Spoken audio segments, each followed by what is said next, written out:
लब पर जो जिक्र है बेमिसाल आया, कमाल आया।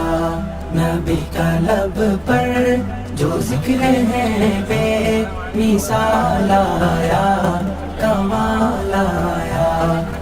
नबी का लब पर जो जिक्र है আমাদের লিল্লাহি তাকবীর, লিল্লাহি তাকবীর, লিল্লাহি তাকবীর।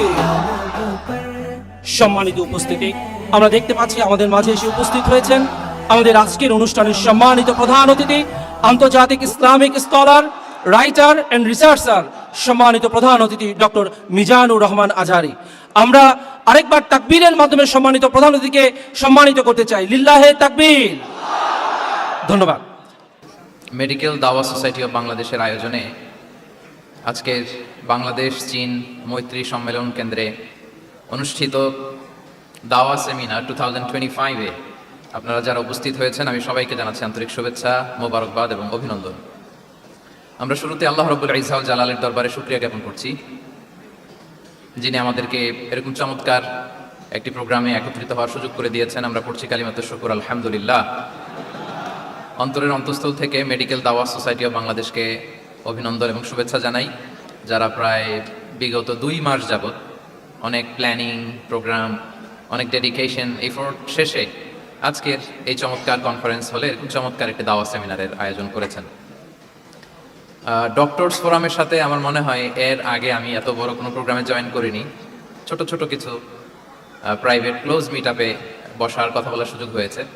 আল্লাহ শুকরিয়া যে আজকে এই প্রোগ্রামে দেশের বিভিন্ন মেডিকেলগুলোর বা মেডিকেল কলেজগুলোর প্রফেসরস, ডক্টর, স্টুডেন্টস তারা উপস্থিত হয়েছেন এবং আমি অত্যন্ত সম্মানিত বোধ করছি যে এরকম চমৎকার একটি প্রোগ্রামে আপনারা আমাকে মেহরবানি করে ইনভাইট করেছেন।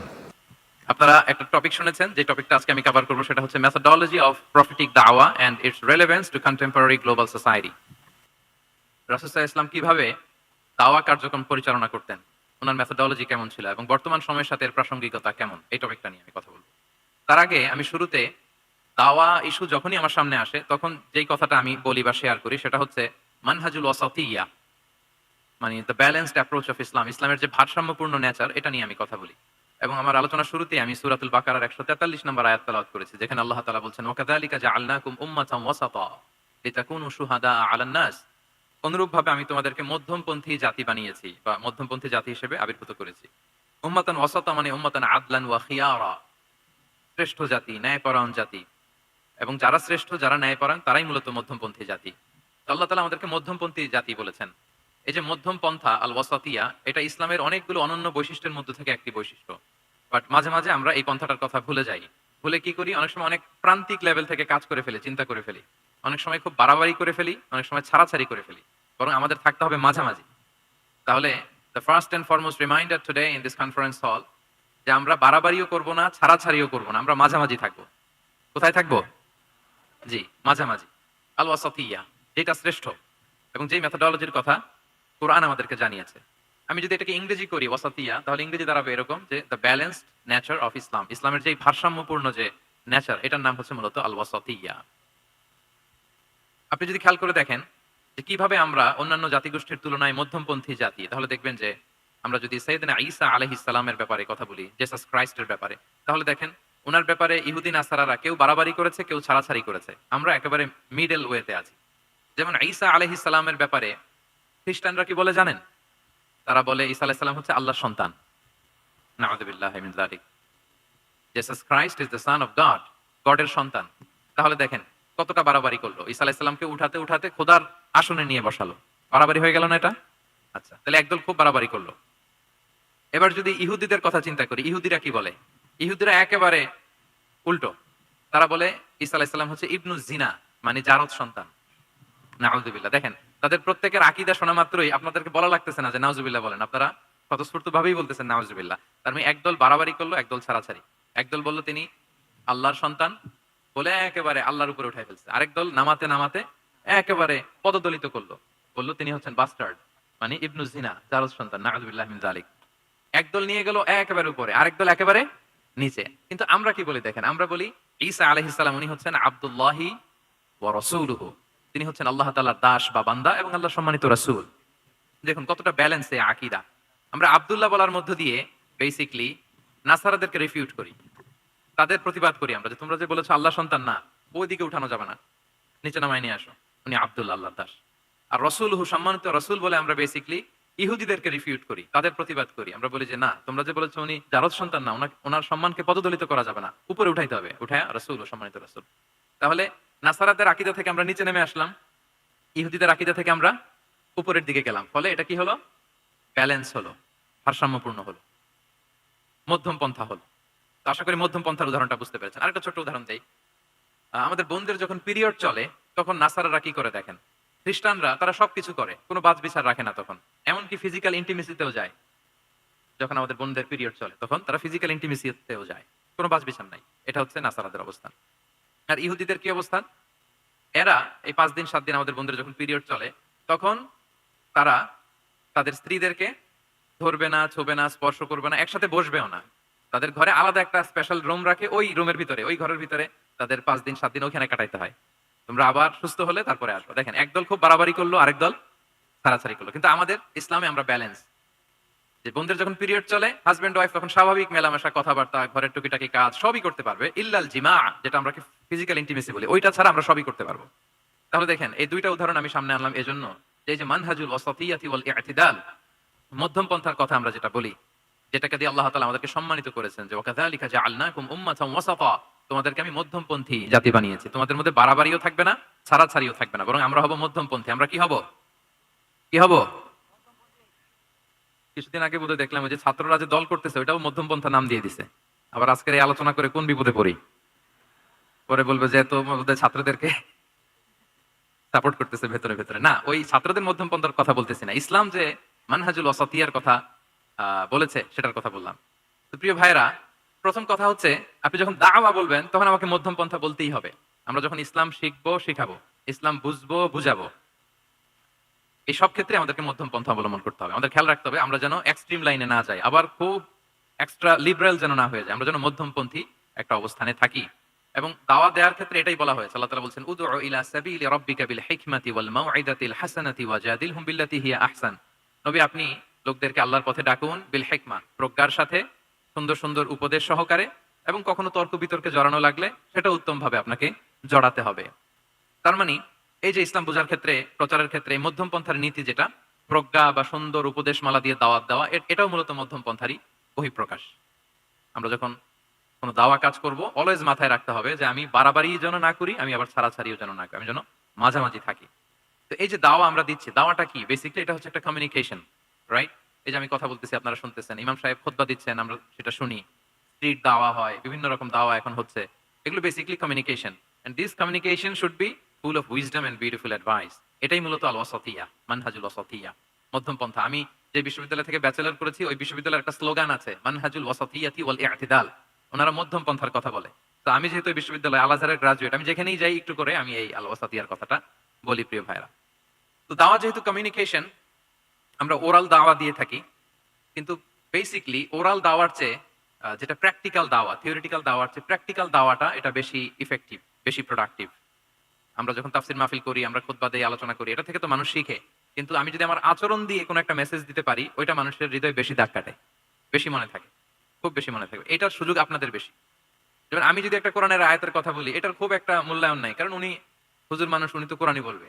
কিন্তু একজন ডক্টর যখন কোরআনের আয়াত বলে, তখন বলে দেখছো মাশাআল্লাহ, একজন ডক্টর, সে চিকিৎসা বিজ্ঞানে এত বড় এক্সপার্টিজের পর আবার কোরআনও জানে। ওই কথা কিন্তু আমিও বলছি, আমার দাম নাই। কিন্তু আপনাদেরকে কত সম্মানের চোখে দেখা হচ্ছে। আবার দেখেন, 5 ওয়াক্ত সালাত আদায় করা জামাতের সাথে, ফরজ সালাতগুলো, এটা তো মানে করতেই হবে, কম্পালসারি।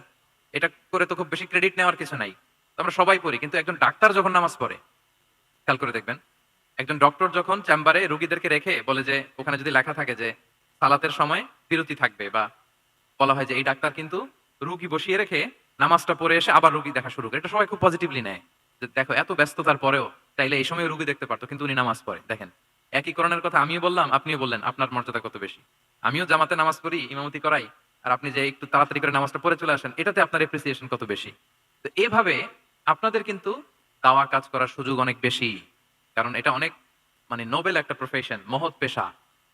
আপনারা জনগণকে সরাসরি সেবা দেওয়ার যে ব্যাপারটা, এটার সুযোগ আছে। যুদ্ধ বিধ্বস্ত আপনি আহতদেরকে সেবা দিতে পারেন, আগুনে পোড়া রোগীদেরকে সেবা দিতে পারেন, দুরারোগ্য ব্যাধি, তার আর যাওয়ার জায়গা নেই, আপনি সেবা দিতে পারতেছেন। যে কোনো রোগ বালাই, যে কোনো পরিস্থিতিতে যখন একজন মানুষ অসুস্থ হয় তখন আপনি সেবা দিচ্ছেন, তখন তার মনটা কিন্তু খুব নরম থাকে, তার মধ্যে একটা অসহায়ত্ব কাজ করে। ওই একটা অসহায় মানুষ, তার মনটা খুব নরম, ওইরকম একটা সিচুয়েশনে তারা আপনাদের দ্বারস্থ হয়।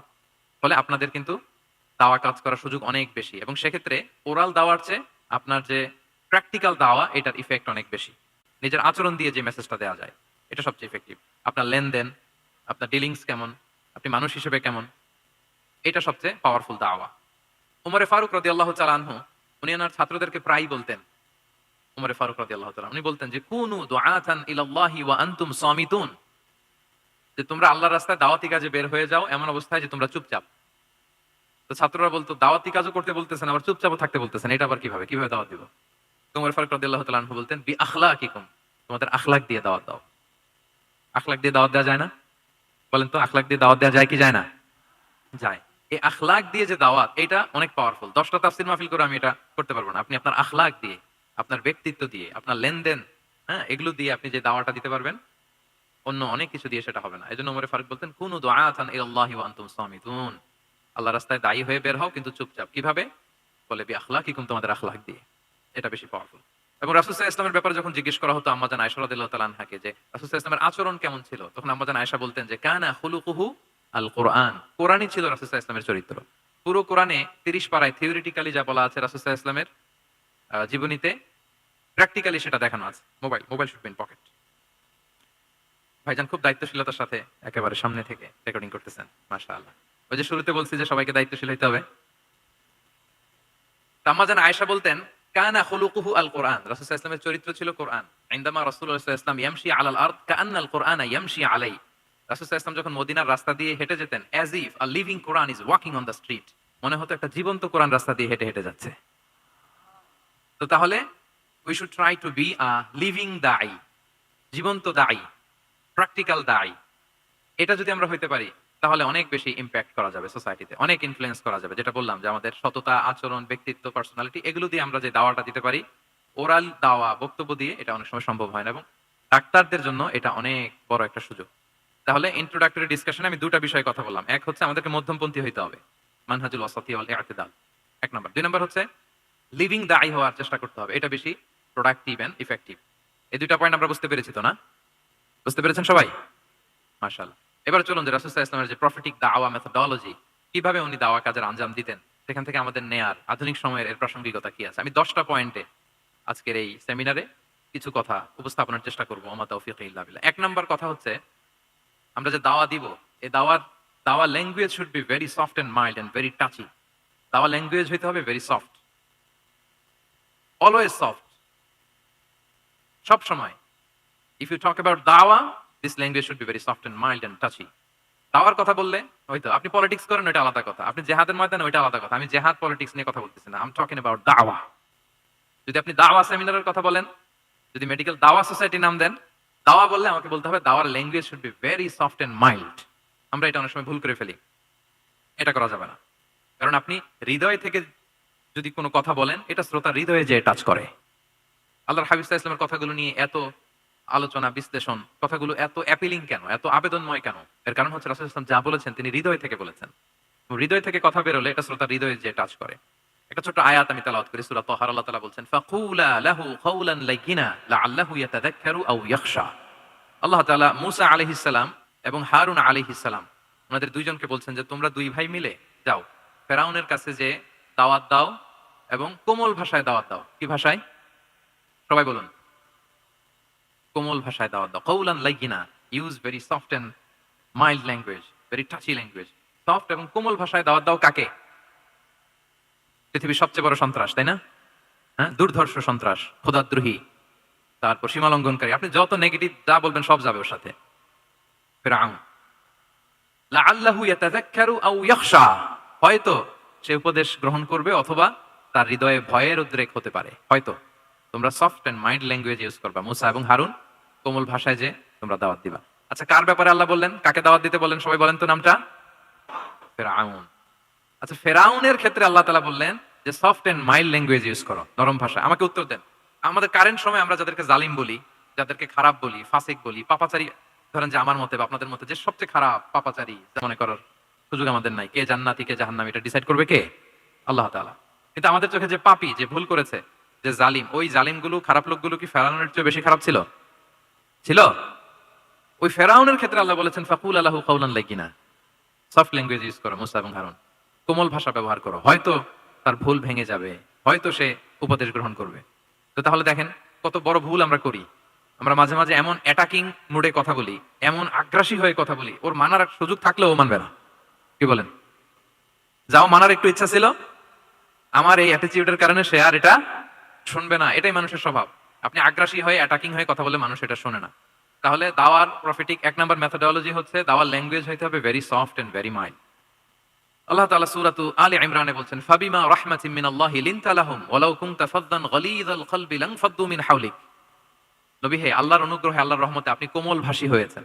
আপনি কোমল ভাষী না হয়ে যদি রূঢ় ভাষী হতেন তাহলে মানুষজন আপনার কাছ থেকে ভেগে ভেগে পালাতো। কিন্তু আমরা দেখতাম যে সাহাবারা রাসূল সাল্লাল্লাহু আলাইহি ওয়াসাল্লামের কাছে শুধু জড়ো হইতে যেত, দেখা করতে যেত, রাসূলকে ঘিরে রাখতো, এত পছন্দ করতো রাসূল সাল্লাল্লাহু আলাইহি ওয়াসাল্লামের কোমল আচরণের কারণে। ইভেন ফ্যামিলিতে কোনো সমস্যা হলে অনেক সাহাবারা বলতেন ফ্যামিলির সাথে সমস্যা হলেও তারা রাসূলের কাছে চলে আসতো। এমনকি কারো পেটে ক্ষুধা লাগলেও তারা রাসূলের দরবারে চলে আসতো। তারা বলতো রাসূল সাল্লাল্লাহু আলাইহি ওয়াসাল্লামের চেহারার দিকে তাকালেই আমাদের ক্ষুধা মিটে যেত। কি কোমল ভাষী ছিলেন, কত সুন্দর সফট ল্যাঙ্গুয়েজ রাসূল সাল্লাল্লাহু আলাইহি ওয়াসাল্লাম ইউজ করেছেন। রাসূল সাল্লাল্লাহু আলাইহি ওয়াসাল্লাম কখনো যে কঠোর ভাষায় কথা বলতেন না তা না, মাঝে মাঝে বলতেন, কিন্তু বেশিরভাগ ওনার দাওয়া ছিল সফট এন্ড মাইল্ড।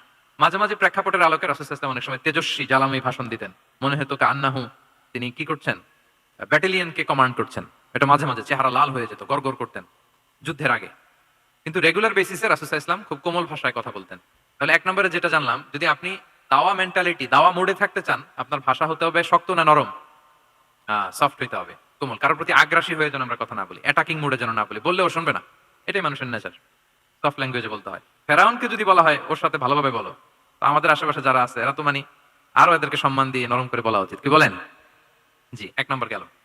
2 নম্বর হচ্ছে দাওয়াকে ফলপ্রসূ করতে হলে রাসূল সাল্লাল্লাহু আলাইহি ওয়াসাল্লাম যেটা করতেন, শ্রোতাদের অনেক সময় মনোযোগ আকর্ষণের জন্য উনি অনেক ধরনের টুলস, অনেক ধরনের জিনিস তিনি ব্যবহার করতেন। যেমন একটা পদ্ধতি রাসূল সাল্লাল্লাহু আলাইহি ওয়াসাল্লামের ছিল, রাসূল সাল্লাল্লাহু আলাইহি ওয়াসাল্লাম মানুষের আকর্ষণ বৃদ্ধির জন্য মাঝে মাঝে প্রশ্ন ছুড়ে দিতেন অডিয়েন্সকে, drawing attention of the listener by throwing questions.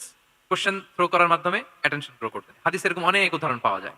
একটা ছোট হাদিস শেয়ার করি, সহিহ মুসলিমে এসেছে। রাসূল সাল্লাল্লাহু আলাইহি ওয়াসাল্লাম একবার সাহাবাদেরকে বললেন, ইন্না মিনাশ শাজারি শাজারাতান লা ইয়াসকুতু ওয়ারাকুহা মাসালুহা মাসালুল মুসলিম। রাসূল সাল্লাল্লাহু আলাইহি ওয়াসাল্লাম জিজ্ঞেস করলেন, তোমরা কি কেউ বলতে পারবা বৃক্ষরাজির মধ্যে একটা বৃক্ষ আছে, মানে গাছের মধ্যে একটা গাছ আছে যেই গাছের কখনো পাতা ঝরে না, ওই গাছের পাতা কখনো ঝরে না। এর দৃষ্টান্ত হচ্ছে মুসলিমের দৃষ্টান্তের মতো। বলতো হাদ্দিসুনি মা হিয়া, বলতো ওই গাছটা কি, কে বলতে পারো? আপনারা তো সব একেবারে পেরে গেছেন। তো সাহাবারা ওই দিন কেউ বলতে পারেন নাই, কারণ কি জানেন? একে তো আমরা জানি হাদিস স্টাডি করার কারণে, হাদিস স্টাডি না করলে তো আমরা বলতে পারতাম না, আমাদের দেশে তো খেজুর গাছ তো হয় না। তো ওনারা কেউ বলতে পারে না, এর কারণ হচ্ছে তারা ভাবছিল প্রশ্ন যেহেতু করছে এটা যেন তেন প্রশ্ন, এটা কঠিন কোনো গাছের একটা নাম বলতে হবে।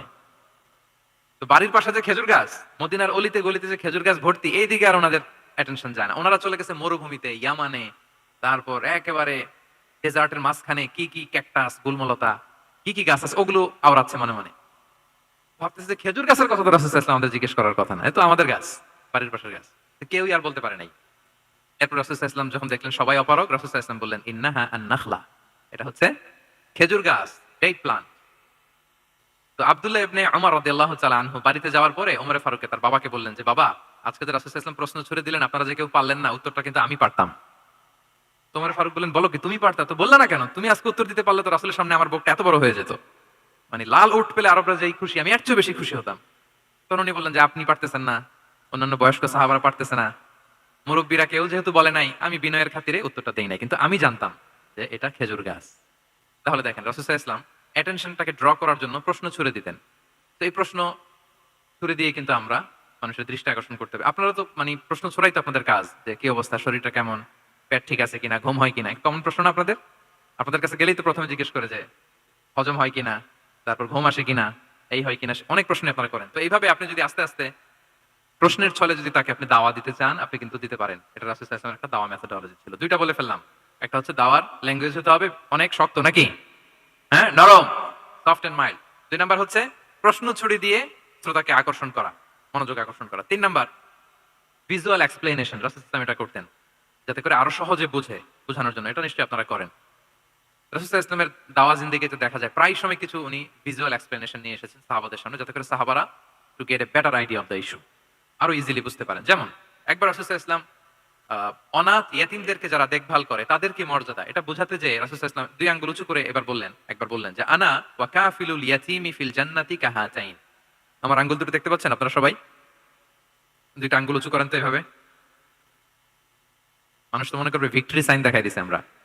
এই যে তো রাসূল সাল্লাল্লাহু আলাইহি ওয়াসাল্লাম বললেন আনা ওয়া কাফিলুল ইয়াতীমি কাহাতাইন, হাত নামান। অর্থাৎ আমি এবং এতিমের রক্ষণাবেক্ষণকারী কিয়ামতের দিন এভাবে কাছাকাছি প্রতিবেশী হয়ে থাকবো। এই 2টা আঙ্গুলের মাঝখানে যেমনি খুব একটা স্পেস নাই, গ্যাপ নাই, মানে একেবারে কাছাকাছি, নেইবরিং ফিঙ্গার, রাইট? আমি এবং এতিমের রক্ষণাবেক্ষণকারী এইভাবে নেইবর হয়ে থাকবে। এই যে ভিজুয়াল এক্সপ্লেনেশন দেখছেন? এই যে দাওয়ার মধ্যে মাঝে মাঝে এরকম ভিজুয়াল এক্সপ্লেনেশন করতে হবে যাতে করে শ্রোতারা বুঝে। রাসূল সাল্লাল্লাহু আলাইহি ওয়াসাল্লাম এটা করেছেন। আচ্ছা, মুসনাদে আহমদে এক হাদিস এসেছে, রাসূল সাল্লাল্লাহু আলাইহি ওয়াসাল্লাম একবার খেজুরের একটা ডাল নিয়ে মরুভূমির মধ্যে একটা দাগ টানলেন। খাত্তালানা রাসূলুল্লাহ সাল্লাল্লাহু আলাইহি ওয়াসাল্লাম খাত্তান, একটা স্ট্রেইট লাইন দিয়ে রাসূল সাল্লাল্লাহু আলাইহি ওয়াসাল্লাম বললেন এটা হচ্ছে সিরাতুল মুস্তাকিম। সাহাবাদের দৃষ্টি আকর্ষিত হলো, সবাই মনোযোগী হয়ে উঠলো, তাই নাকি? সিরাতুল মুস্তাকিম, যে দোয়া আমরা প্রতিদিন করি, ইহদিনাস সিরাতাল মুস্তাকিম। খেজুরের ডাল দিয়ে স্ট্রেইট লাইন কেটে বললেন এটা হচ্ছে সিরাতুল মুস্তাকিম। এবার ওই খেজুরের ডাল দিয়ে ডানে বায়ে অনেকগুলো ছোট ছোট দাগ কাটলেন আর বললেন হ্যাঁ দিহি সুবুলুশ শায়তান, এগুলো হচ্ছে শয়তানের রাস্তা, এটা হচ্ছে মুস্তাকিম সোজা রাস্তা যেটা জান্নাতে যায়। আর ডানে বায়ে অনেকগুলো দাগ কাটলেন, ডেকে বললেন এই প্রতিটি রাস্তায় একটা করে শয়তান বসে থাকে আর সে তোমাদেরকে টেম্পটেশন দিতে থাকে, প্রভোকেশন করতে থাকে, ধোঁকা দিতে থাকে, ওয়াসওয়াসা দিতে থাকে। ডানে বায়ে না তাকিয়ে এই সিরাতুল মুস্তাকিমের পথেই অবিচল থাকতে হবে, ইনশাআল্লাহ বলেন। তাহলে দেখেন মরুভূমির মাঝখানে, তখন তো আর ওই যে এলইডি প্রজেক্টর থাকলে হয়তো রাসূল সাল্লাল্লাহু আলাইহি ওয়াসাল্লাম ওইটাই ব্যবহার করতেন, আমরা এটা এখন করতে পারি বোঝানোর জন্য। রাসূল সাল্লাল্লাহু আলাইহি ওয়াসাল্লাম খেজুরের ডাল দিয়ে মরুভূমির মধ্যে দাগ কেটে সাহাবীদেরকে এই ভিজুয়াল এক্সপ্লেনেশন দিলেন এবং সাহাবারা খুব সহজে বুঝতে পারলেন যে কোনটা সিরাতুল মুস্তাকিম, কোনটা সিরাতুশ শাইতান। এভাবে রাসূল সাল্লাল্লাহু আলাইহি ওয়াসাল্লাম ভিজুয়াল এক্সপ্লেনেশন ইউজ করতেন। আমরা বিশ্বাসীরা যে ভাই ভাই, মুমিনরা যে ভাই ভাই, আমাদের সম্পর্ক যে কত সুদৃঢ় মজবুত, এটা বোঝাতে যে একবার রাসূল সাল্লাল্লাহু আলাইহি ওয়াসাল্লাম বললেন আল মুমিনু লিল মুমিনি কাল বুনিয়ান। বিশ্বাসীরা তাদের সম্পর্ক হচ্ছে কাল বুনিয়ান, একটা সুদৃঢ় প্রাচীরের মতো, সীসা ঢালা প্রাচীরের মতো। ইয়াশুদ্দু বা'দুহু বা'দা, যেটার এক পাশ আরেক পাশকে মজবুত করে। Strengthening one part the others, এক পার্ট আরেক পার্টকে মজবুত করে। যেমন বিল্ডিং, এদিকে ভেঙে ফেললে এটা নড়বড়ে হয়ে যাবে। তিনি বুঝালেন যে সুদৃঢ় প্রাচীরের মতো হচ্ছে বিশ্বাসীদের সম্পর্ক। এটা বলে ওয়াসাব্বাকা বাইনা আসাবিহি, মানে ডান হাতের আঙ্গুলগুলো বা হাতের ভেতরে ভেবে ঢুকিয়ে দিলেন, বললেন যে এরকম মজবুত। সুবহানাল্লাহ। এই যে এই হাতের আঙ্গুলগুলো এই হাতে ঢুকিয়ে এরকম চাপ দিলে খুব শক্ত হয় না, মজবুত হয় না? রাসূল সাল্লাল্লাহু আলাইহি ওয়াসাল্লাম বলেন আমাদের বন্ধন হচ্ছে এরকম সুদৃঢ় মজবুত, সুদৃঢ় সীসা ঢালা প্রাচীরের মতো। আল্লাহু আকবার। তাহলে এই যে ভিজুয়াল এক্সপ্লেনেশন রাসূল সাল্লাল্লাহু আলাইহি ওয়াসাল্লাম বোঝানোর জন্য, এই যে এরকম দাগ কাটা, কখনো এইভাবে, হাদিসে এরকম অনেক পাওয়া যায়। আমি অল্প কয়েকটা, সময়ের টাইম কনস্ট্রেন্টের কারণে অল্প কয়েকটা নিয়ে আসলাম। তাহলে এটা রাসূল সাল্লাল্লাহু আলাইহি ওয়াসাল্লামের একটা দাওয়া মেথোডোলজি ছিল, বোঝানোর জন্য কত ইজিয়েস্ট ওয়েতে তিনি অডিয়েন্সের কাছে পৌঁছাতে পারেন, তিনি প্রয়োজনে ভিজুয়াল এক্সপ্লেনেশনের সহায়তা নিতেন। কয়টা গেল মেথোডোলজি? 3টা। আচ্ছা, 4 নাম্বার হচ্ছে গ্রাজুয়ালিটি, ধীরে ধীরে ধাপে ধাপে দাওয়া পরিচালনা করা, দাওয়া কাজ করা।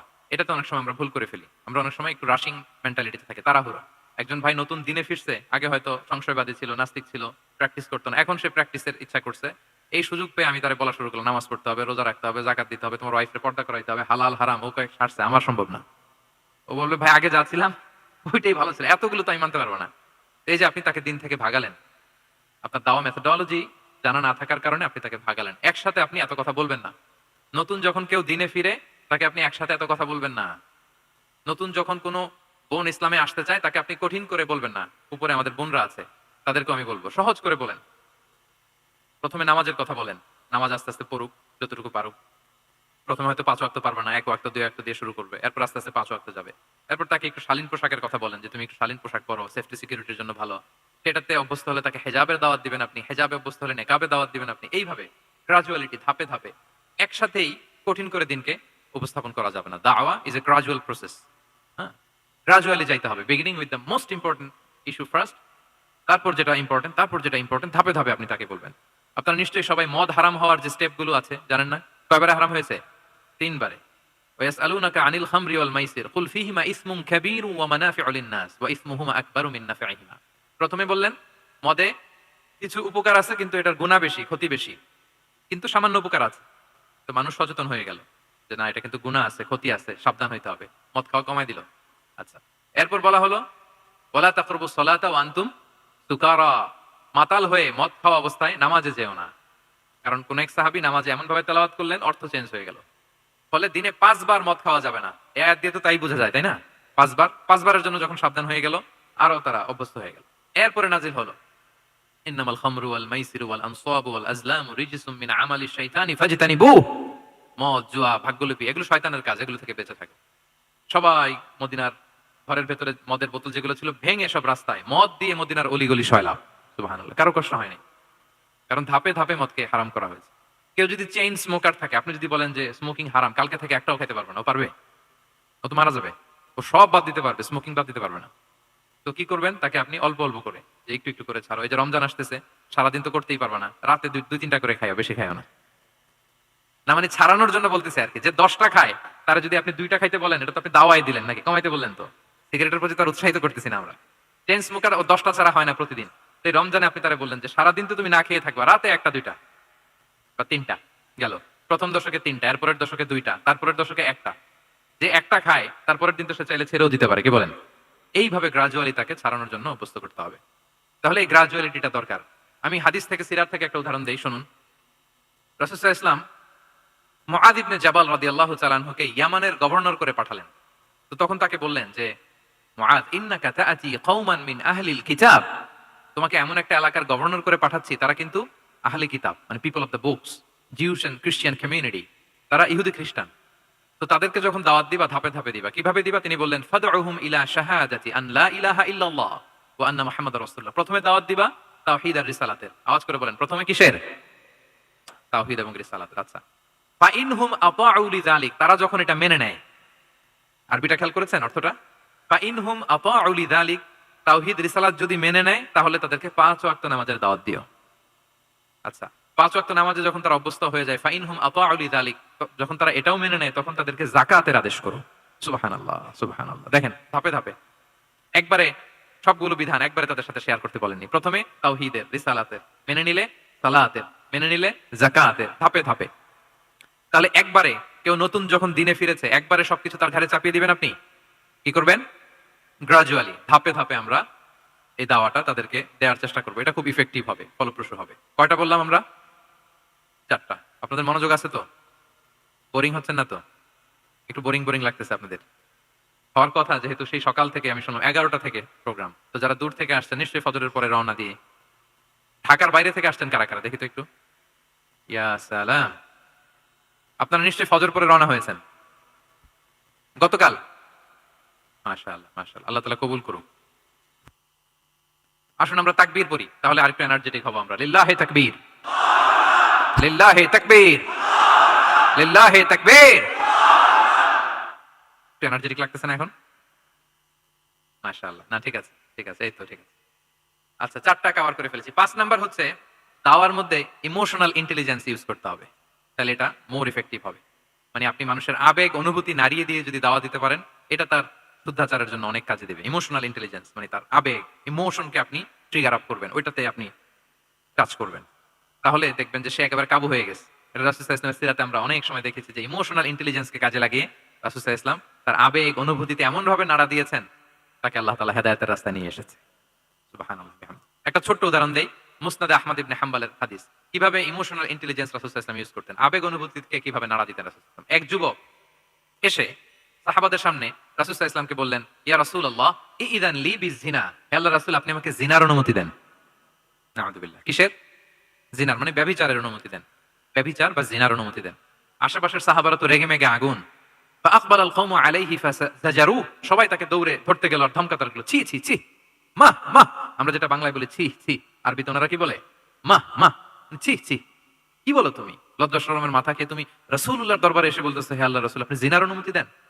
যে রাসূল আল্লাহর পক্ষ থেকে বাণী শোনায়, ওয়ালা তাকরাবুজ জিনা, তোমরা ব্যভিচারের নিকটবর্তীও হয়ো না, আর তুমি সেই নবীর কাছে এসে আবদার করতেছো জিনার অনুমতি দেন?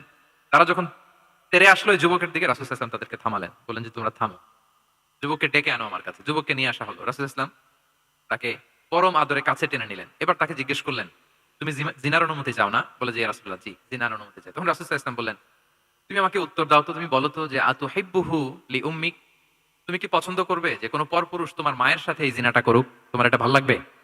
সে বলে লা ইয়া রাসূলুল্লাহ, না কখনো না, আমার মায়ের সাথে কেউ এই পাপাচারে লিপ্ত হবে, এটা কোনো মানুষ মেনে নেবে না, আমি কেন, কেউ মেনে নেবে না।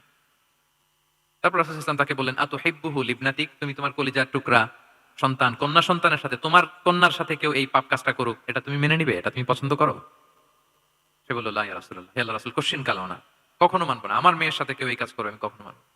রাসূল সাল্লাল্লাহু আলাইহি ওয়াসাল্লাম আবার তাকে প্রশ্নবাণে জর্জরিত করতে লাগলেন, আবার বললেন আতুহিব্বুহু লিউখতিক, তুমি কি তোমার প্রিয় বোনের সাথে কেউ এটা করুক, এই পাপাচারে লিপ্ত হোক, জিনা করুক, পছন্দ করবে? তোমার বোনকে কেউ এরকম করবে, অপমান করবে, এটা চাইবে তুমি? বলে কখনো না, লা ইয়া রাসূলুল্লাহ, কখনো না, কেউই তো পছন্দ করবে না এটা। তখন রাসূল সাল্লাল্লাহু আলাইহি ওয়াসাল্লাম বললেন, তুমি যার সাথে জিনার অনুমতি চাইছো সে তো কারো না কারো মা, কারো না কারো মেয়ে, কারো না কারো বোন, তুমি এভাবে কেন ভাবতে পারো না? সুবহানাল্লাহি বিহামদি। এই কথা বলার পরে তো সে একেবারে ইমোশনালি এমন ড্যামেজ হয়েছে, লজ্জায় কাচুমাচু হয়ে মাথা নিচু করে দাঁড়ায়। তখন রাসূল ইসলাম তার পিঠে একটা আলতো চাপড় মারলেন, পরম মমতায় আলতো চাপড় দিয়ে তার জন্য দোয়া করলেন, আল্লাহুম্মা গফির যামবাহ ওয়া তাহহির কলবাহ ওয়া হাসসিন ফারজা, আল্লাহ তুমি এই যুবকের পাপ মোচন করো, আল্লাহ তুমি তার অন্তরটাকে পরিশুদ্ধ করো, আল্লাহ তুমি তার চরিত্রটাকে নিষ্কলুষ করো। এই হাদিসের রাবি উনি বলতেছেন, ফালাম ইয়াকুন বা'দা যালিকাল ফাতা ইয়ালতাফিতু ইলা শাই, ওই দিনের পর থেকে এই যুবক কখনো কোনো পরনারীর দিকে রাস্তায় তাকায় নাই। এই ইমোশনালি যখন তাকে দুর্বল করা হলো, তাকে যখন এইভাবে রাসূল সাল্লাল্লাহু আলাইহি ওয়াসাল্লাম প্রেজেন্টেশন করলেন, হাদিসের বর্ণনাকারী বলেন এরপরে আমরা কোনোদিন তাকে পরনারীর দিকে তাকাতে দেখি নাই। তার হৃদয়টাকে আল্লাহ তাআলা পরিশুদ্ধ করে দেন। রাসূল সাল্লাল্লাহু আলাইহি ওয়াসাল্লাম ওয়ায়ুযাক্কিহিম, কিভাবে মানুষকে পরিশুদ্ধ করতে দেখেন, কিভাবে তার আবেগ অনুভূতিকে নাড়িয়ে তার চিন্তার জগতে আলোড়ন সৃষ্টি করে তাকে এমন ভাবে কাবু করলেন যে রাসূল সাল্লাল্লাহু আলাইহি ওয়াসাল্লাম যেই দিকে তাকে গাইড করতেছে এখন সে সেদিকেই যেতে বাধ্য। তো এটা আমাদেরকে করতে হবে, ইমোশনাল ইন্টেলিজেন্স কাজে লাগিয়ে মানুষের আবেগ অনুভূতিতে নাড়া দিয়ে যদি আপনি তাকে কোনো কথা, কোনো বার্তা, কোনো নাসিহাত করেন, তখন সেটা সে শুনে, এমন শুনে এমন ভাবে সে হেদায়েতের পথে আসে যেটা আমরা কল্পনাও করতে পারি না।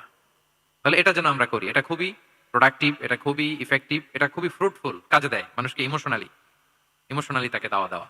এই পয়েন্টটা বুঝতে পেরেছেন তো সবাই, না? আলহামদুলিল্লাহ। কয়টা গেল? 5টা। 6 নাম্বার মেথোডোলজি হচ্ছে দাওয়া should be full of love. দাওয়া বললে এটার সাথে লাভ থাকতে হবে, লাভ, ভালোবাসা। যদি আপনি দাওয়া বলেন, এখানে লাভ থাকতে হবে। ইট কামস উইথ লাভ, ভালোবাসা। ভালোবাসা দিয়ে আপনি মানুষের হৃদয় জয় করতে হবে। আমরা দায়ীরা অনেক সময় বেশি জাজমেন্টাল হয়ে যাই। আরব শায়েখরা বলে যে নাহনু দুআত লাসনা কুদাত, আমরা দায়ী, আমরা জাজ নই, উই আর নট জাজেস। আমাদের অনেক দায়ীরা আমরা ভুল করে ফেলি, আমরা বলি যে ও খারাপ, ও এটা, ও জাহান্নামী, ও খারিজ, এরকম আমরা সবাইকে নাকচ করি। মনে হয় যেন সবাই জাহান্নামে পাঠাই, আমি একা জান্নাতে যেতে পারলেই সফল। আচ্ছা বলেন তো, সব গেল জাহান্নামে, আপনি একা শুধু জান্নাতে, ভালো লাগবে আপনার? এই যে আজকে আমরা এখানে সবাই ছাত্র, শিক্ষক, ডিস্টিংগুইশ গেস্টরা, উপরে আমাদের বোনরা, কত ভালো লাগতেছে না? ধরেন যে 2500 সিটিং ক্যাপাসিটিতে এই চীন মৈত্রী সম্মেলন কেন্দ্রে কেউ নাই, শুধু আপনি একা। এই বিশাল হল রুমে কেউ নাই, আপনি একা, ভালো লাগবে? তখন মিস্টার বিনের মতো হা হু করা লাগবে শুধু একা একা, ঠিক না? তো সবাইকে জাহান্নামে পাঠিয়ে শুধু আমি জান্নাতে গেলে এটা আমার ভালো লাগবে না ওই জান্নাতে। তা আমরা কিভাবে আমাদের জান্নাতের দলকে ভারী করতে পারি, এই চেষ্টাটা আমাদের বেশি বেশি করতে হবে, কি বলেন? তাহলে দাওয়া should be full of love, কারণ ভালোবাসা দিয়ে যা জয় করা যায়, কঠোরতা দিয়ে তা পারা যায় না। ভালোবাসা দিয়ে আপনি যেটা করতে পারবেন, কঠোরতা দিয়ে কখনো সেটা করতে পারবেন। আসুন আমরা হাদিস থেকে শুনি, সিরাত থেকে শুনি। আল্লাহর হাবিব সাল্লাল্লাহু আলাইহি ওয়াসাল্লাম মসজিদে নববীতে বসে আছেন সাহাবাদেরকে নিয়ে। হঠাৎ এক বেদুইনের আগমন। বেদুইন মানে যার মধ্যে নগর জীবনের কোনো নিয়ম কানুন সে দেখেনি, জানে না, বুঝে না। সিভিলাইজেশন বলতে যেটা বুঝি, ভদ্রতা, কার্টিসি, ম্যানার, এটা সে শিখেনি। এরকম এক বেদুইন অনেক দূর পল্লী থেকে মদিনার মসজিদে নববীতে এসেছে, কিন্তু সে ইসলাম ধর্ম গ্রহণ করেছে, মুসলিম। তো মসজিদে ঢুকে সে 2 রাকাত নামাজ পড়তেছে, এসে যে রাসূলকে সালাম দিবে কথা, ওই কার্টিসিটাও নাই। রাসূল সাল্লাল্লাহু আলাইহি ওয়াসাল্লাম বসা ওইদিকে সাহাবাদের নিয়ে, সে তার মতো এসে এক জায়গায় মসজিদের সাথে তার উট বেঁধে সে 2 রাকাত নামাজ পড়ে দোয়া করতেছে আল্লাহর কাছে। কি দোয়া জানেন? দোয়ার মধ্যেও কাটিসি নাই। দোয়াতে বলে ইয়া আল্লাহ আল্লাহুম্মা আরহামনি ওয়ারহাম মুহাম্মাদা ওয়ালা তারহাম মা'ানা আহাদা, মানে আল্লাহ তুমি শুধু আমারে রহম করো আর মুহাম্মদ সাল্লাল্লাহু আলাইহি ওয়াসাল্লামকে রহম করো, আমাদের সাথে আর কাউরে রহম করো না তুমি। বেদুইন, তার মধ্যে আদাবুদ দোয়া, দোয়ার যে একটা এটিকেটস আছে এটা তো তার জানা নাই। দোয়ায় অন্যদের জন্য দোয়া করলে যে নিজের লাভ এটা সে জানতো না। আমি যদি বলি যে আল্লাহ এই ভাইদেরকে তুমি কবুল করো, তখন ফেরেশতারা বলে আল্লাহ যিনি দোয়া করতেছে আগে তাকে তুমি কবুল করো। কেউ অসুস্থ, আমি যদি বলি আল্লাহ আমার এই ভাইকে তুমি সুস্থ করো, আল্লাহ ফেরেশতারা বলে আল্লাহ যিনি দোয়া করলেন আগে তার রোগ বালাই থাকলে আগে তাকে সুস্থ করো। এই যে দোয়ার এটিকেটস, আদাবুদ দোয়া, এটা সে জানতো না। সে দোয়া করতেছে আল্লাহুম্মা আরহামনি ওয়ারহাম মুহাম্মাদা ওয়ালা তারহাম মা'ানা আহাদা, শুধু আমারে রহম করো, মুহাম্মদ সাল্লাল্লাহু আলাইহি ওয়াসাল্লাম রহম করো, আর কাউরে না। তো রাসূল সাল্লাল্লাহু আলাইহি ওয়াসাল্লাম দূর থেকে দেখতেছেন এই দোয়া আর বলতেছেন যে হায় রে, একটা প্রশস্ত জিনিসকে সে সংকীর্ণ বানায় ফেললো। আল্লাহর কাছে কি রহমের কোনো কমতি বা ঘাটতি আছে? নাই। সে তো দোয়াতে সবাইকে ইনক্লুড করতে পারতো। তো রাহমাতুল আলামিন আল্লাহর হাবিব সাল্লাল্লাহু আলাইহি ওয়াসাল্লাম তিনি বুঝতে পেরেছেন যে এই লোকটা আসলে বেদুইন, তার মধ্যে ওই কার্টিসি নাই। তো তিনি ফলো করতে লাগলেন যে দেখি লোকটা কি করে। তো লোকটা দোয়া টোয়া করেই এবার যে মসজিদের এক কর্নারে বসে ওখানেই পেশাব করা শুরু করলো। মানে কোনো কার্টিসি, নিয়ম, ভদ্রতা তার জানা নাই। তো তাকে পেশাব করতে দেখে বাকি লোকেরা তো তাকে ধরতে গেল, মারতে গেল। রাসূল সাল্লাল্লাহু আলাইহি ওয়াসাল্লাম বললেন, দাউ, রাখো রাখো, আরে থামো থামো, ওকে কাজ সারতে দাও, ওকে ওর কাজ সারতে দাও। কারণ আপনারা এটা ভালো জানেন যে ওয়াশরুম সারা অবস্থায় যদি কেউ বাইরে থেকে জোরে ডাক দেয় তাহলে অবস্থা খারাপ আছে, ঠিক কিনা বলেন? কেউ টয়লেট সারতেছে ওয়াশরুমে, তখন যদি আপনি জোরে নক করেন এটা তার ক্ষতি হয়, কারণ আগে তাকে ওইটা পাস করতে হবে স্মুথলি। এটাও একটা এটিকেট যে কেউ ওয়াশরুমে গেল, আমাকেও যেতে হবে, তো আমি যে বারবার ডিস্টার্ব না করে ওখানে একটু পায়চারা করতে পারি, একটু হালকা মৃদু শব্দে কাশে দিতে পারি, বা আমি যে বাইরে আছি, সামওয়ান ইজ ওয়েটিং আউটসাইড, এটা তাকে বোঝাতে পারি। কিন্তু অনেকে যে কি করে, ধাম ধাম করার যখন শুরু করে ওই বেচারার তো অবস্থা টাইট। এটা যেন আমরা না করি। এই শিক্ষাটা কিন্তু এই হাদিস থেকে পাই। রাসূল সাল্লাল্লাহু আলাইহি ওয়াসাল্লাম বললেন, দাউ দাউ, রাখো রাখো, আরে ছাড়ো ছাড়ো, ও তো এখন ইয়ে করতেছে, ইউরিন পাস করতেছে, রাখো, ওটাও সারুক, আগে সারুক, আমরা পরে ডিল করি। তো সবাইকে তিনি থামালেন, ও সারলো। এবার রাসূল সাল্লাল্লাহু আলাইহি ওয়াসাল্লাম বললেন, এবার তোমরা যে ওয়া হারিকু আলা বাউলিহি সাজলান মিন মা, যেহেতু মসজিদে নববীর ফ্লোর ছিল বালুর ফ্লোর, শুকিয়ে যাবে, বললেন যে ওর পেশাব করা জায়গার উপর এক বালতি পানি ঢেলে দাও। সাহাবারা দিল। আর এই বেদুইন লোককে রাসূল সাল্লাল্লাহু আলাইহি ওয়াসাল্লাম কাছে টেনে নিলেন, যে তাকে খুব ভালোবাসা দিয়ে বললেন, কি অবস্থা তোমার, কোত্থেকে আসছো, সব খোঁজ খবর নিয়ে বললেন যে তুমি যে এইখানে নামাজ পড়লা, এরপরে আবার এই কাজটা সারলা, তুমি কি জানো এখানে আল্লাহর জিকির করা হয়, এটা আমাদের ইবাদতগাহ, এখানে আমরা রবের জিকির করি, তার কাছে ফরিয়াদ করি, সবাই মিলে, এই কমিউনিটির সবাই এখানে আসে, এই কমিউনিটির, মদিনার কমিউনিটির সবাই মিলে, নারী পুরুষ নির্বিশেষে আমরা এসে এখানে আল্লাহর কাছে ফরিয়াদ করি, দোয়া করি, ইবাদত করি, কোরআন তেলাওয়াত করি, এটা আমাদের ইবাদতগাহ। এইখানে কি এমন কাজটা করা তোমার ঠিক হলো?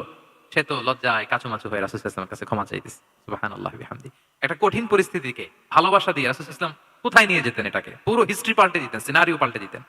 সাহাবারা অবাক হলো, তারাও শিখলো যে না, এরকম করা যাবে না। তখন তাকে এইভাবে ডিল করলেন। আর সাহাবারা যারা রাগারাগি করেছিল, সাহাবীদেরকে রাসূল সাল্লাল্লাহু আলাইহি ওয়াসাল্লাম বললেন, ফাইন্নামা বুইসতুম মুয়াসসিরিন ওয়া লাম তুবআসু মুআসসিরিন।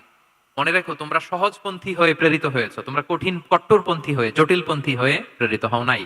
তোমরা কোনো কাজকে জটিল ভাবে সমাধানের দিকে যেও না, সহজ করে সলভ করবা। সুবহানাল্লাহ, সুবহানাল্লাহ বিহামদি। তাহলে দেখেন, ভালোবাসা দিয়ে রাসূল সাল্লাল্লাহু আলাইহি ওয়াসাল্লাম ওই বেদুইনকে যেভাবে আদব শিক্ষা দিলেন, তার হৃদয় জয় করলেন, কঠোরতা দিয়ে পারা যেত? বলেন তো পারা যেত? পারা যেত না। তো 6 নাম্বার দাওয়া মেথোডোলজি হচ্ছে, দাওয়া should be full of love, full of love, full of well wishes. আপনি শুভকামনা, ভালোবাসা, এটা দিয়ে আপনি মানুষের হৃদয়ে যতটুকু জায়গা পাবেন, কঠোরতা দিয়ে পাবেন না। আরেকটা ছোট্ট উদাহরণ দেই। সুমামা ইবনে উসাল রাদিয়াল্লাহু তাআলা আনহু, উনি ইয়ামামার অধিপতি ছিলেন, অধিপতি। রাসূল সাল্লাল্লাহু আলাইহি ওয়াসাল্লামকে হত্যা করতে এসেছিলেন গোপনে। কি করতে? হত্যা করতে। কি করতে বলেন সবাই? হত্যা করার জন্য এসেছিলেন। কিন্তু দুর্ভাগ্যক্রমে হত্যা করতে এসে সে ধরা পড়ে গেছে সাহাবীদের হাতে, হত্যা করতে পারে নাই সুমামা ইবনে উসাল। তো সাহাবীরা তাকে ধরে মসজিদে নববীর পিলারের সাথে বেঁধে রাখলো, ইসলামকে ডাকলো। তারা বলল যে ইয়া রাসূলুল্লাহ, দেখেন ইয়ামামা থেকে আসছে সুমামা ইবনে উসাল আপনাকে হত্যা করবার জন্য, তাকে আমরা ধরে ফেলেছি, আমরা বেঁধে রেখেছি। তো রাসূল ইসলাম তার কাছে যে তার খোঁজ খবর নিলেন প্রথম দিন, এবং তার সামনে যথারীতি তাওহীদ এবং রিসালার দাওয়াত দিলেন। ফিরে আসলেন, ফিরে এসে সাহাবাদেরকে বললেন, তোমাদের ঘরে ভালো রুটি আছে কার কাছে? রুটির কালেকশন, আটা পিষে রুটি বানাতে পারবে। একজন বলল আমি, বললো যে এটা সুমামাকে দিয়ে আস, তো দিয়ে আসলো। আরেকজন বললো ভালো তাজা খেজুর আছে কার কাছে? এক সাহাবী বললেন আমার কাছে। রাসূল ইসলাম বললেন যাও, এটা সুমামাকে দিয়ে আস, দিয়ে আসলেন।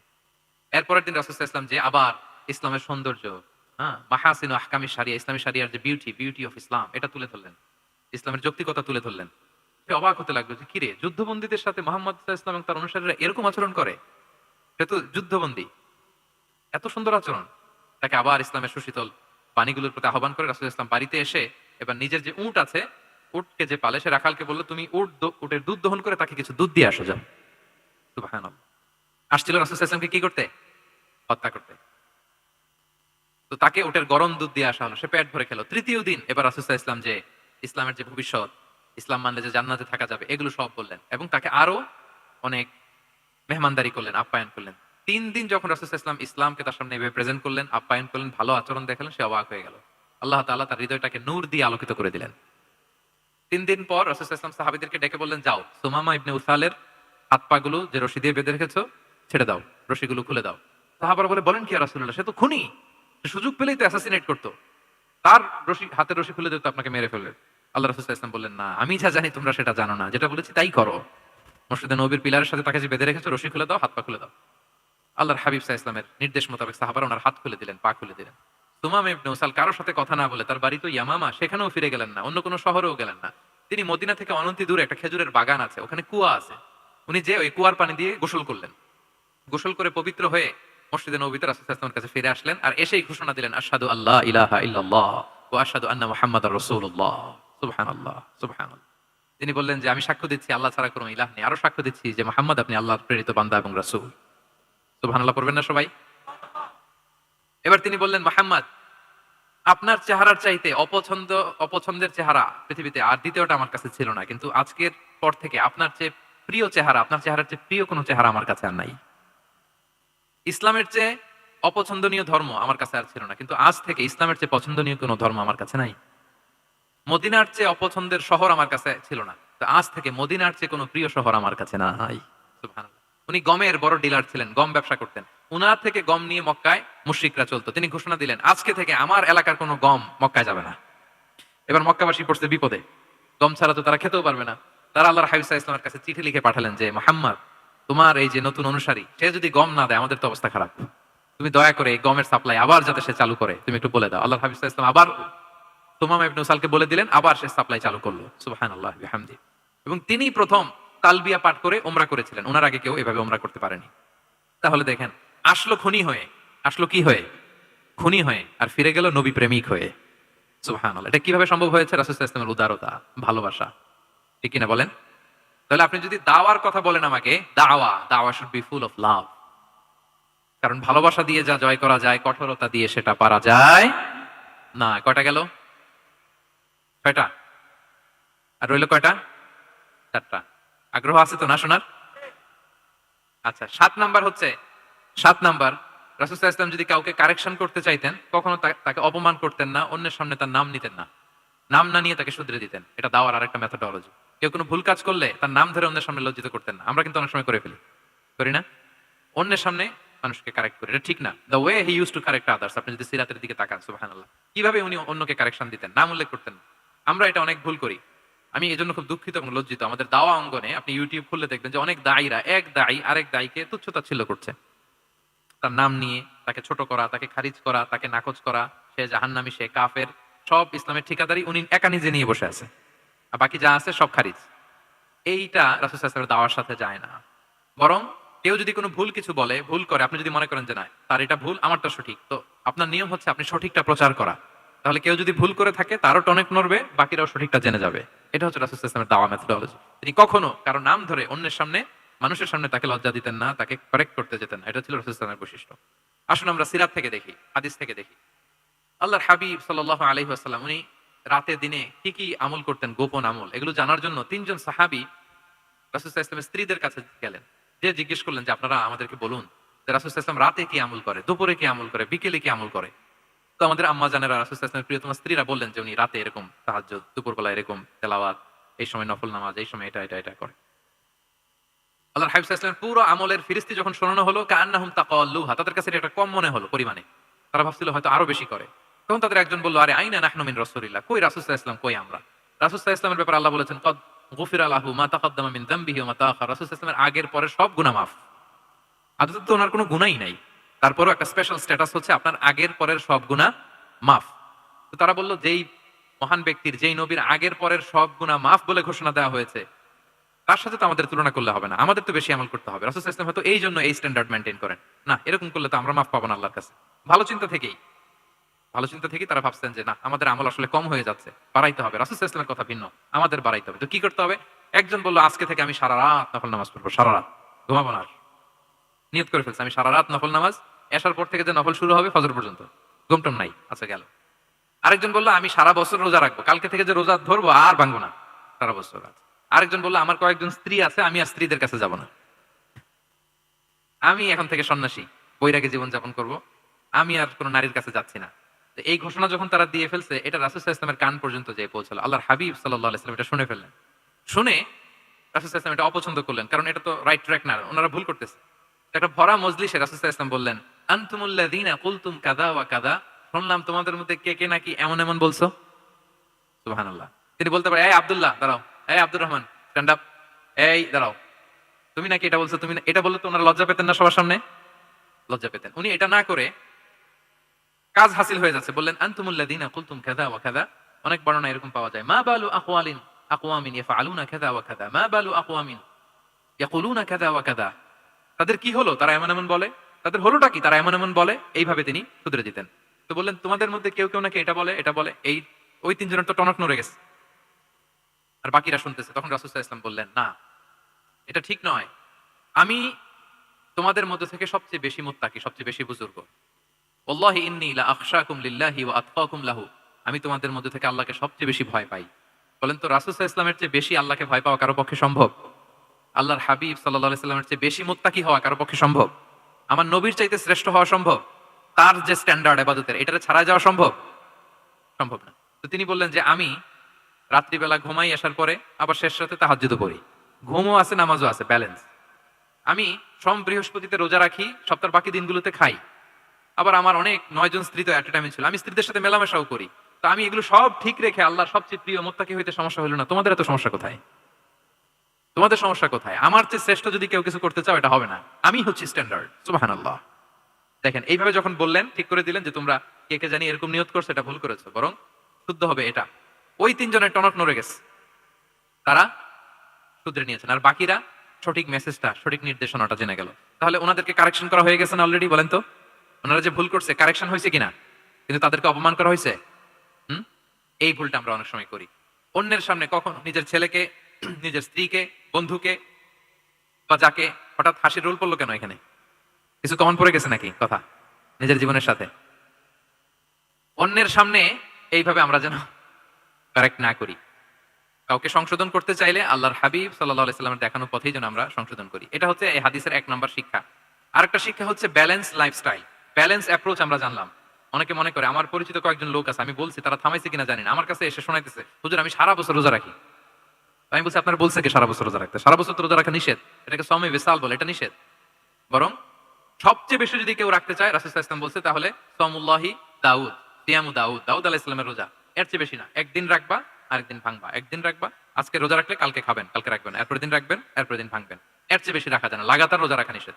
লাগাতার 6 মাস, 5 মাস, সারা বছর অনেকে রোজা রাখে, এটা না জানার কারণে।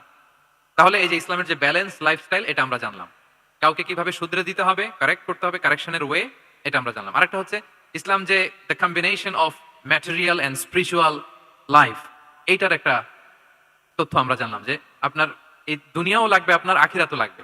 আপনি সব ছেড়ে দিয়ে শুধু আল্লাহর রাস্তায় চলে গেলে ওইটা ইসলাম শিখায় নাই। ইসলাম যে আমাদেরকে ফরিয়াদ শিখায়, প্রার্থনা শিখায়, রব্বানা আতিনা ফিদ দুনিয়া হাসানা ওয়া ফিল আখিরাতি হাসানা ওয়া কিনা আযাবান নার। হে আল্লাহ, আপনি দুনিয়াতেও হাসানা দেন, আখিরাতেও হাসানা দেন। আগে চাইছি কোনটা, আখিরাত না দুনিয়া? সবাই বলেন তো, রব্বানা আতিনা ফিল আখিরাতি হাসানা ওয়া ফিদ দুনিয়া হাসানা, এরকম নাকি রব্বানা ফিদ দুনিয়া হাসানা? দেখেন, দুনিয়াটা আগে, দুনিয়াটা আগে। তো ব্যালেন্স, এই ভারসাম্য রাখাটা, আমি আলোচনা শুরুই তো করেছি ওয়াসাতিয়া, মানে ভারসাম্যপূর্ণ। ইসলামের নেচারটা হচ্ছে ব্যালেন্সড অ্যাপ্রোচ। এটা আমরা এই হাদিস থেকে শিখতে পারি। আমাদের অনেকেরই এটাতে ঘাটতি আছে, অনেক জ্ঞানী, অনেক স্কলার, অনেক তার কিছু, কিন্তু তার মধ্যে ভারসাম্য এবং পরিমিতি বোধ নাই। পরিমিতি বোধ, ভারসাম্য, ব্যালেন্স লাইফস্টাইল, এটা অনেকে অ্যাডপ্ট করতে পারে না। এটা বছরের পর বছর সাধনা করতে হয়, অ্যাডপ্ট করে নিতে হয় নিজের সাথে। তাহলে 7 নাম্বার হচ্ছে, কাউকে শুধরে দিতে চাইলে আপনি কিভাবে শুধরে দিবেন, এটা আমরা জানলাম। তাকে সবার সামনে লজ্জা দিয়ে শুধরে দেওয়া যাবে? তাহলে কৌশলে তাকে শুধরে দিতে হবে। করা যাবে তো ইনশাআল্লাহ? কয়টা গেল? 8 নাম্বার। 8 নাম্বার হচ্ছে, এটা দায়ীদের জন্য অনেক বড় রিমাইন্ডার। সেটা হচ্ছে, আমরা যে দাওয়া দেই, এটা খেয়াল রাখতে হবে। আমি যা বলি ওটা সবার আগে অ্যাপ্লাই করতে হবে নিজের মধ্যে। আমরা অনেক সময় এটা করে ফেলি যে, ভালো একটা হাদিস শুনলে, কোরআনের আয়াত শুনলে, একটা কিছু শুনলে মনে করি যে এগুলো এই সবার জন্য, মানে এটা বাদ, এখান থেকে শুরু, লাইনটা এখান থেকে শুরু, এইখান থেকে যারা আছে এই সবাই এগুলো পালন করবে, আমি এটার বাইরে। দেখুন, যার সাথেই কথা বলেন তার কোনো সমস্যা, তার দোষ, তার কিভাবে সেলফ ডেভেলপমেন্ট, আত্মোন্নয়ন, আত্মশুদ্ধি, শুদ্ধাচার, এগুলো নিয়ে কথা নাই। খালি বলেই যে কি সমস্যা রে ভাই সমাজে, জানেন, শেষ হয়ে গেল দেশটা। তারপর রাজনীতিতে সমস্যা, সমাজে সমস্যা, হুজুরদের মধ্যে সমস্যা, ওদের মধ্যে সমস্যা, শুধু সমস্যা, মানে উনি সব জায়গায় সমস্যা দেখতে পায়। কিন্তু বেসিকলি আপনি যখন সমস্যা নিয়ে কথা বলবেন, সবার আগে খেয়াল করতে হবে যে ওই সমস্যায় আমি আক্রান্ত কিনা। আমরা কেন যেন অন্যকে কাঠগড়ায় দাঁড় করাতে বেশি পছন্দ করি, কিন্তু নিয়ম হচ্ছে নিজেকে বারবার কাঠগড়ায় দাঁড় করানো, যে আমি ঠিক করতেছি কিনা, আসলে আমার মধ্যে শুদ্ধাচার আছে কিনা, আমার লেনদেন ঠিক আছে কিনা, আমি আমার মধ্যে সততা আছে কিনা, do I live a decent life, আমি যা বলি আমি তা করি কিনা। এটা অনেক সময় আমরা ভুলে যাই। আমরা যা বলি সেটা যেন আগে আমরা নিজে আমল করতে পারি। আল্লাহ তৌফিক দান করুক। আল্লাহ তাআলা বলছেন, ইয়া আইয়ুহাল্লাযীনা আমানু লিমা তাকুলুনা মা লা তাফআলুন। কেন তুমি সেটা বলো যেটা তুমি করো না? কেন সেটা বলো? তো আমরা যদি দাওয়া কাজ করতে চাই, আমি যে দাওয়াটা দিব বা নাসিহাত দিব বা বার্তাটা রাখবো, সবার আগে যেন এটা নিজের দিকে, ওই তীর তীর যেন নিজের দিকে থাকে, যে না এটা আগে তোমার জন্য, আগে তুমি পালন করো, পাশাপাশি এটা সবার জন্য, এটা যেন আমরা করি। আল্লাহর হাবিব সাল্লাল্লাহু আলাইহি ইসলামের জীবনে যদি আমরা দেখি তাহলে দেখবো উনি যা বলতেন ওটা নিজে আগে বেশি করতেন। আল্লাহু আকবার। উনি ইবাদতের কথা বলতেন, আল্লাহর সামনে নিজেকে সঁপে দেওয়ার কথা বলতেন। আর নিজেকে কিভাবে সঁপে দিতেন দেখেন, তিনি যখন দোয়া করতেন নিজেকে ছোট করতে করতে তিনি আল্লাহর বলতেন, আল্লাহুম্মা ইন্নী আবদুক ওয়া ইবনু আবদিক ওয়া ইবনু আমাতিক নাসিয়াতি বিয়াদিক। হে আল্লাহ, আমি আপনার দাস। আল্লাহ, আমি দাসের ঘরের দাস, দাসীর ঘরের দাস। মানে আমার পিতা আব্দুল্লাহ আপনার দাস, আমার মা আমিনা আপনার দাসী। তো আমরা সবাই আপনার গোলামের ঘরের গোলাম। এর চেয়ে তুচ্ছ, ছোট, নগণ্য করে কি আর আল্লাহর সামনে নিজেকে পেশ করা যায় বলেন? এরপর তিনি বলতেন, নাসিয়াতি বিয়াদিক। আল্লাহ, আমার মাথার চুলের ঝুঁটি আপনার হাতের মুঠোয়।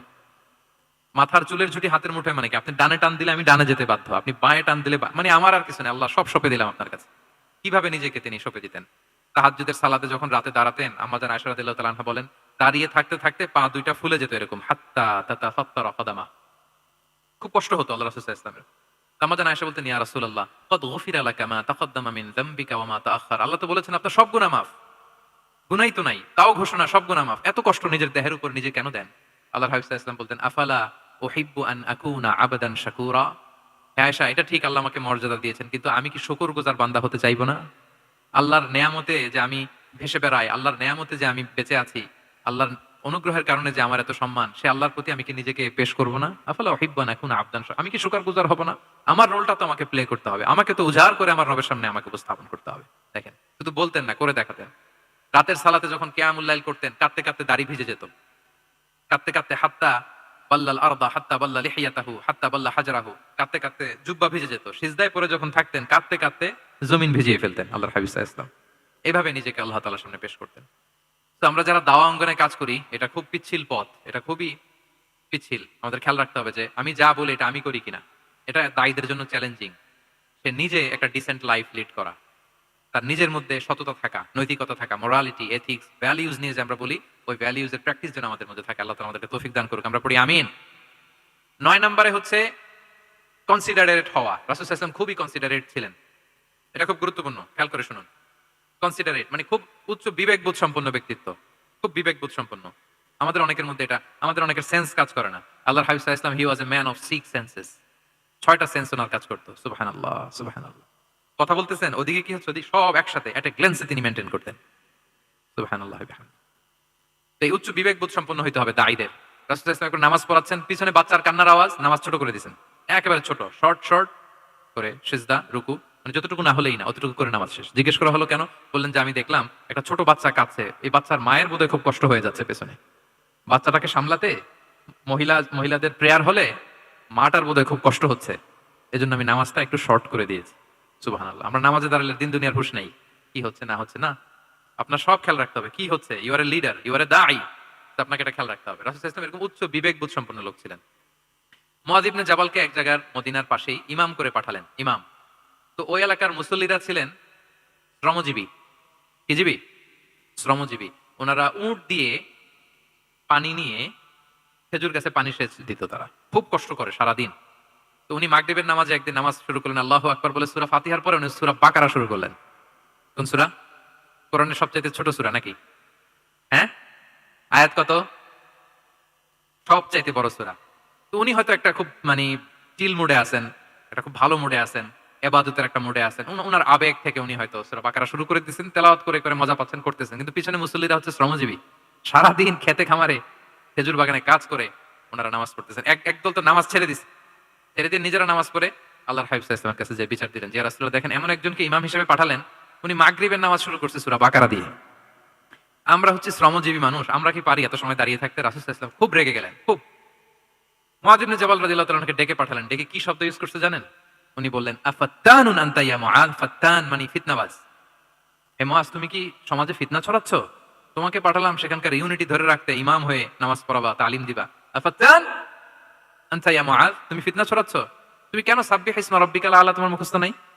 ওয়াশ শামসি ওয়া দুহাহা মুখস্থ নাই? হাদিসে দুইটা সূরার কথা, যে এই সাইজের সূরাগুলো পারো না, তুমি এগুলো দিয়ে নামাজ পড়াবা যাতে ওদের কষ্ট না হয়। ওরা তো শ্রমজীবী সাহাবী, ওদের দিকে তো তোমার খেয়াল রাখতে হবে, কনসিডারেট হতে হবে। সুবহানাল্লাহ বিহামদিহি। দেখেন রাসূল সাল্লাল্লাহু আলাইহি ওয়াসাল্লাম ইমামকে এনে শাসন করলেন, বুঝিয়ে বললেন যে না, তোমাকে ছোট ছোট সূরায় নামাজ পড়াতে হবে যাতে করে কষ্ট না হয়। এবং রাসূল সাল্লাল্লাহু আলাইহি ওয়াসাল্লাম কাউকে কোনো দায়িত্ব দিয়ে কাজে পাঠালে ওনার বিখ্যাত একটা বাণী তিনি বলে দিতেন। আমার ভেরিফাইড যে ফেসবুক পেজের কভার ফটোতে দেখবেন এই হাদিসটা দেয়া। সেটা হচ্ছে তিনি কাউকে কোনো দায়িত্ব দিয়ে পাঠালে তিনি বলতেন বাশশিরু ওয়ালা তুনাফফিরু ইয়াসসিরু ওয়ালা তুআসসিরু, মানে তোমরা মানুষকে সুসংবাদ দিও, মানুষকে দিন থেকে ভাগিও না, দিনকে সহজ করে উপস্থাপন করো, দিনকে জটিল করে মানুষের সামনে উপস্থাপন করো না। আমরা এটা ভুল করি, এত কঠিন ভাবে উপস্থাপন করি, ভাবে যে কঠিন করে উপস্থাপন করতে পারলেই বোধহয় ওনার ক্রেডিট, এরকম একটা মানসিকতা অনেকের আছে। কোন মুফতি যদি এমন কোন ফতোয়া দেয় যেটা সমাজের অধিকাংশ মুসলিম চেষ্টা করেও মানতে পারতেছে না, কঠিন হয়ে যাচ্ছে, তার মানে something is missing in the ফতোয়া, something is missing in the legal opinion, and the মুফতি should revise the issue again and again. তাকে আরো মুফতিদের সাথে রিভাইজ করতে হবে, আরো কিভাবে জীবন ঘনিষ্ঠ করে মাসালাটা দেওয়া যায়, তাকে এটা ভাবতে হবে। কারণ আল্লাহ দিনের মধ্যে জটিলতা রাখেননি, কাঠিন্যতা রাখেননি। আমরা দিনকে কঠিন ভাবে মানুষের কাছে উপস্থাপন করি, মানুষকে ভয় দেখাই, আমরা হতাশ করি, দিন থেকে ভাগাই। রাসূল সাল্লাল্লাহু আলাইহি ওয়াসাল্লাম বলেছেন খবরদার দিন থেকে ভাগিও না, সহজ করে মানুষের কাছে উপস্থাপন করো, দিনকে জটিল করে মানুষের কাছে উপস্থাপন করবে না। তো তাহলে কনসিডারেট ছিলেন রাসূল সাল্লাল্লাহু আলাইহি ওয়াসাল্লাম, খুব উচ্চ বিবেক বোধ সম্পন্ন ব্যক্তি ছিলেন। একবার মাগরিবের সালাতে অথবা এশার সালাতে হাদিসে এসেছে যে ইহদা সালাতাইল ইশা, মানে মাগরিব অথবা এশায় হাসান হুসাইন রাদিয়াল্লাহু তাআলা আনহুকে নিয়ে তিনি নামাজে গেলেন। নামাজের এক পর্যায়ে সেজদারত অবস্থায় ওনার নাতি হাসান রাদিয়াল্লাহু তাআলা আনহু ওনার কাঁধের উপরে চেপে বসলেন, দীর্ঘ সেজদা দিলেন। এরপর যখন নামাজ শেষ করলেন সাহাবারা বললেন ইয়া রাসূলুল্লাহ, এত লম্বা সেজদা দিতে তো কখনো দেখি নাই, নামাজে কি অসুস্থ হয়ে গেলেন নাকি, অথবা নামাজ চলা অবস্থায় কি কোরআনের আয়াত নাজিল হলো নাকি? রাসূল সাল্লাল্লাহু আলাইহি ওয়াসাল্লাম বললেন কুল্লু যালিকা লাম ইয়াকুন, একটাও না, বরং ওয়ালাকিন নাবনি ইতাহালানি, আমার নাতি আমার কাঁধে উঠছিল। ফাকারিহতু আন উআজ্জিলাহু হাত্তা ইয়াকদিয়া হাজাতা, আমি সেজদায় উঠতে গেলেই তো ও যে খেলতেছে এটা ডিস্টার্ব হয়ে যাবে, তো ওর যতক্ষণ না ওর খেলা শেষ না হয় আমি একটু ওয়েট করতেছিলাম, তার খেলাধুলা শেষে তার সময় যখন হয়েছে নেমে গেছে, আমি তখন সেজদা থেকে মাথা উঠিয়েছি। কি কনসিডারেট ছিলেন দেখেন, কি উচ্চ বিবেক বোধ সম্পন্ন, অন্যের যাতে কষ্ট না হয়, অন্যের যে কোনো কনসার্ন, এগুলো সব তিনি খেয়াল রাখতেন। তো দায়ীদের এরকম সিক্স সেন্সের অধিকারী হওয়ার চেষ্টা করতে হবে। আল্লাহ তাআলা আমাদেরকে তৌফিক দান করুক। কয়টা গেল? 9টা। আর একটা সর্বশেষ, এটা খুব গুরুত্বপূর্ণ, আপনাদের সাথে খুবই রিলেভেন্ট, মনোযোগ দিয়ে শুনুন। সেটা হচ্ছে প্রপার টাইমিং ফর দাওয়া। দাওয়ার জন্য টাইমিংটা খুব গুরুত্বপূর্ণ। টাইমিং এর প্রপার টাইমে যদি দেন ওটা ক্লিক করবে, ওটা স্পার্ক করবে। আর যদি সময় মতো না হয় ওটা কাজ করবে না।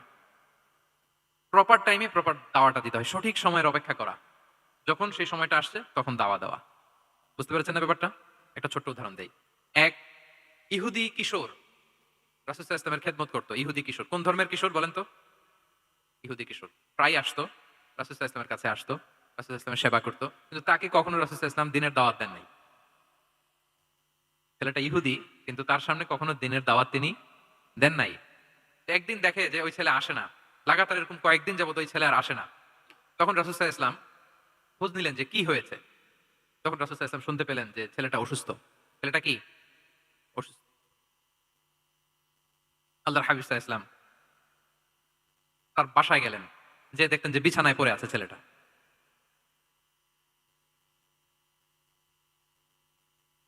যে দেখলেন যে ইহুদি ছেলেটা বিছানায় পড়ে কাতরাচ্ছে, পাশে ছেলেটার বাবা।